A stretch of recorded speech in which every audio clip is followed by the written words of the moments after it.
नमस्कार, मी वैशाली. अनुष्का रेसिपी मध्ये माझ्या सर्व बहिणींचं मनपूर्वक स्वागत. आज आपण पाहणार आहोत लहान मुलांसाठी वाळवणीच्या चिप्स पासून चिप्स.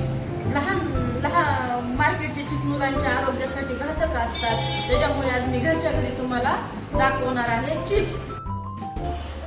चला तर आता हेल्दी चिप्स बनवण्यासाठी लागणारे साहित्य: चिप्स, चाट मसाला, आमचूर पावडर, मिरची पावडर, मीठ, टोमॅटो पावडर आणि साखर.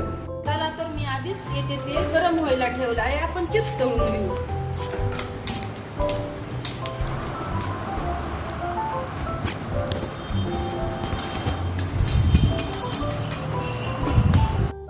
चला तर आता आपले चिप्स तळून झाले आहेत. आपण त्याला काही मसाले लावून घेऊ. चाट मसाला, आमचूर पावडर, टोमॅटो पावडर,